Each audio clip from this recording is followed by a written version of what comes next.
Hello students, welcome back to Vandana's tutorial. आज हम करने वाले हैं क्लास 7 मराठी का चैप्टर नंबर 7 आजारी पडण्याच्या प्रयोग के क्वेश्चन आंसर्स। इसके पहले हम चैप्टर 6 तक डाइजेस्ट के क्वेश्चन आंसर्स कर चुके हैं और वर्कबुक के क्वेश्चन आंसर्स भी कर चुके हैं। अगर आपने वो वीडियोस नहीं देखे तो उन्हें जरूर से देखिएगा। प्लेलिस्ट का लिंक आपको डिस्क्रिप्शन बॉक्स में मिल जाएगा। तो वीडियो स्टार्ट करने से पहले एक छोटी सी रिक्वेस्ट, अगर आप मेरे चैनल पे पहली बार विजिट कर रहे हो या फिर मेरे चैनल को अभी तक सब्सक्राइब नहीं किया है तो प्लीज इसे सब्सक्राइब जरूर से कीजिए और वीडियो को ज्यादा से ज्यादा अपने दोस्तों के साथ शेयर भी कीजिए ताकि उनको भी चैप्टर्स के क्वेश्चन आंसर से वो इजीली अवेलेबल हो जाए। तो हम स्टार्ट करते हैं क्वेश्चन आंसर्स। तो पहले हम इसके शब्दार्थ देख लेते हैं। दुखणे करी आजारी माणूस, अ सिक पर्सन, लाज, शरम, शेम, परसे, सर्दी, कोल्ड, बेदाना मीन्स सुक्का मेवा, दैट इज अ रेजिन, स्वार्थीपणा, स्वतःचा विचार करणे, सेल्फिशनेस, कणहत, वेदनेने विव्हळत, दैट इज ग्रोनिंग, अशक्तपणा, दुबळेपणा, दैट इज वीकनेस, गलगलीत, मऊ, सॉफ्ट, स्मूथ, एट, तोरा, रुबाब, दैट इज पॉम्प। देन पालथे, पोटावर झोपणे, लाय ऑन द स्टमक, निदान, फक्त, एटलीस्ट, धाडसी विचार, धोकादायक विचार, अन एडव्हेंचरस थॉट, खासगी आवाजात, हळू आवाजात, in a soft low voice, उत्सुकतेने, आतुरतेने, क्युरियसली, नाखुशी, नाराजी, displeasure. Then will see the टिप्पा। टायफॉइड, क्षय, न्यूमोनिया, हिवताप, टीबी, अतिसर्दी इत्यादी रोगांची नावे, means names of some disease.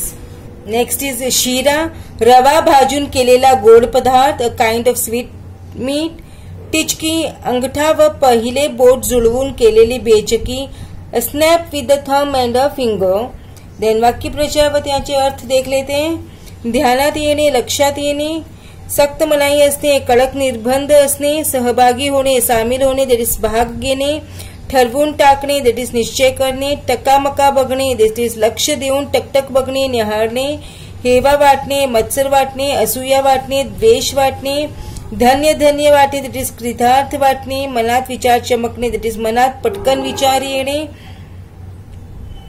रडकुंडीला येणे, दॅट इज डोळ्यात अश्रू येणे, रडणे, सूचनेनासे होणे, बेचैन होणे, ठणठणीत असणे, निरोगी असणे, तब्येत छान असणे, फुशारकी मारणे, दॅट इज बड़ाई मारणे।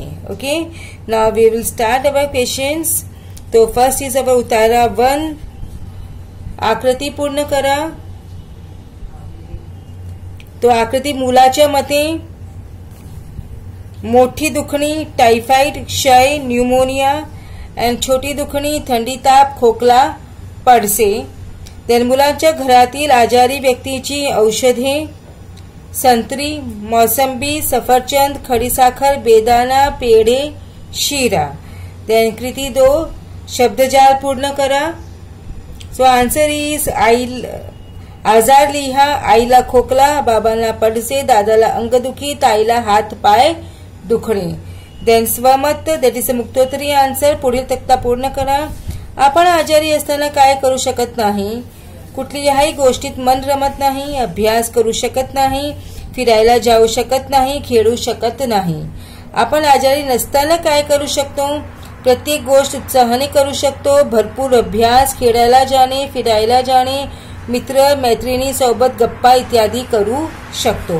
नाउ विल मूव टू उतारा क्रमांक 2। So question answers. दवाखान्यात खूप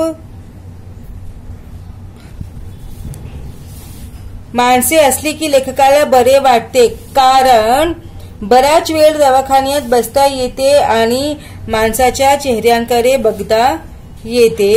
देन कुठे ते लिहा। लेखकाने स्वतःची बाटली ठेवी, चड्डीचा खिसा, काही लोक फुशारकीने पाहत होते।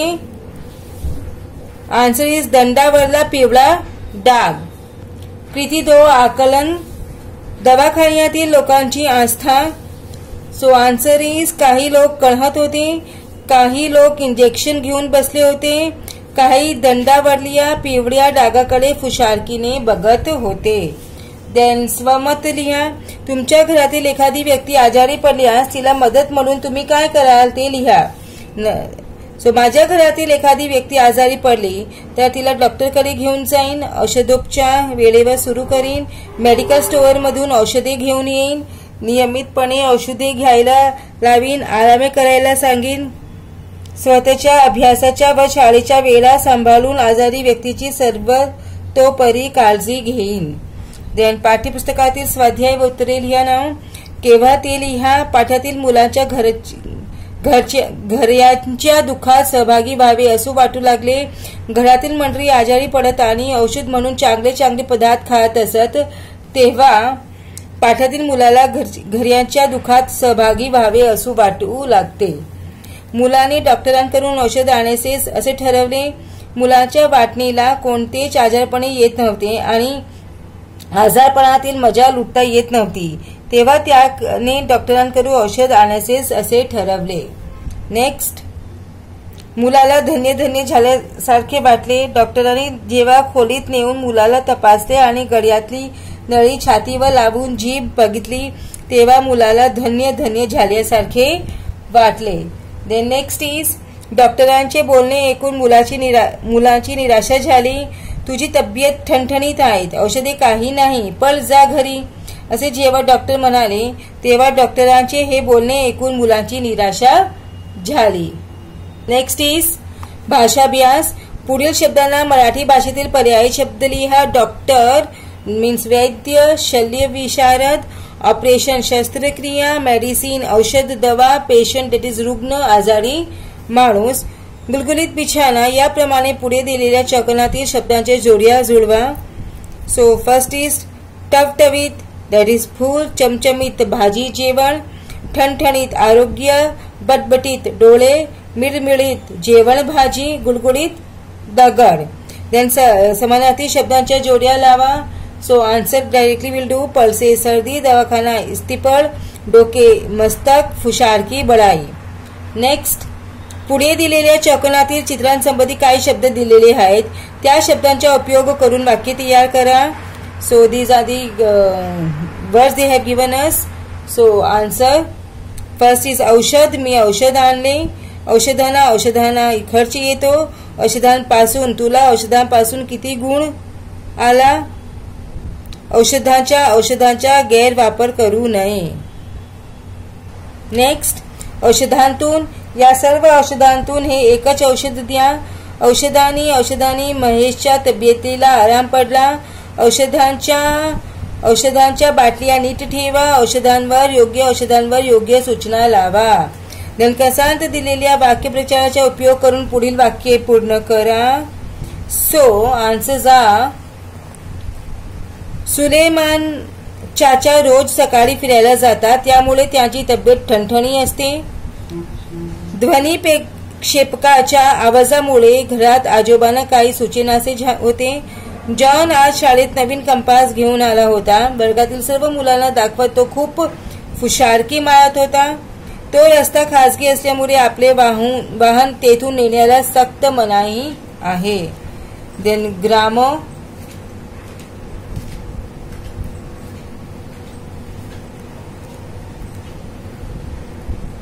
सो प्रश्न. पुढील वाक्यांतील शब्दयोगी अव्यय अधोरेखित करा. आमच्या शाळेसमोर वडाचे झाड आहे. समोर. मुलांनी फुगवल्या. भोवती गर्दी केली. भोवती. आमचा कुत्रा मला नेहमी मित्राप्रमाणे भासतो. प्रमाणे. देशाला देण्यासाठी तुमच्याकडे 10 मिनिटे वेळ नाही का. साठी आणि कडे.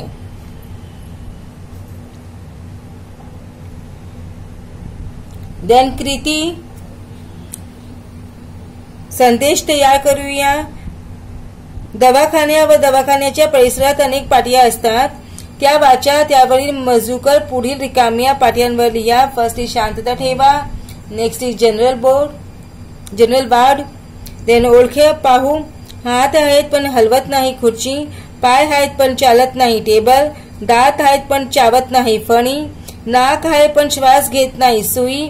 केस आहेत पण कधी विचारत नाही ब्रश. देन उपयोजित लेखन that is writing skills. First. नदीचे पाणी कशामुळे प्रदूषित होते. माणसाच्या वाईट सवयीमुळे नदीचे पाणी प्रदूषित होते. शहरांचे सांडपाणी नदीत मिसळते. रासायनिक खतांच्या वापरामुळे जमिनीतून झिरपणारे पाणी नदीत जाते. तसेच कारखान्यातील सांडपाण्यातील नायट्रोजन व फॉस्फरस या द्रव्यांमुळे नदीत जलपर्णी वाढते. त्यामुळे नदीचे पाणी प्रदूषित होते. नदीचे पाणी प्रदूषित होऊ नये म्हणून काय उपाय करता येतील? नदीत आंघोळ करणे, कपडे व जनावरे धुणे टाळावे. तसेच नदी किनारी मलमूत्र विसर्जन करू नये. घरातील सांडपाणी नदीत सोडू नये. कारखान्यातील रासायनिक द्रव्ये नदीत सोडू नयेत. नदीमधला गाळ वर्षातून एकदा साफ करणे आवश्यक आहे. जलपर्णी उगवल्याने पाण्यावर कोणता परिणाम होतो? पाण्यात नायट्रोजन व फॉस्फरस प्रमाण वाढले की जलपर्णी उगवते. त्यामुळे पाण्याचे खरे जलप्रदूषण होते. पाणी दूषित होते. नेक्स्ट, नदीमध्ये जलपर्णी होऊ नये त्यासाठी काय करायला हवे असे तुम्हाला वाटते? घरातील सांडपाणी नदीत सोडू नये. शेतातील रासायनिक खतांचा बेसुमार वापर टाळावा. कारखान्यातील सांडपाण्यातील नायट्रोजन व फॉस्फरस द्रव्ये नदीच्या पाण्यात मिसळणार नाहीत याची काळजी घ्यावी. असे केल्याने नदीमध्ये जलपर्णी उगवणार नाही. देन नेक्स्ट इज जाहिराबातील प्रश्नोत्तरे. आप इसे देखिए. वीडियो पॉज करके आप इसके आंसर्स लिख सकते हैं बच्चों. तो इसी के साथ में हमने हमारा चैप्टर नंबर 7 के क्वेश्चन आंसर्स फिनिश किए, डाइजेस्ट के जो थे. अब हम नेक्स्ट वीडियो में करेंगे इसी चैप्टर के वर्क बुक के क्वेश्चन आंसर्स. तब तक take care and keep watching Vandana's tutorial. मिलते हैं नेक्स्ट वीडियो में.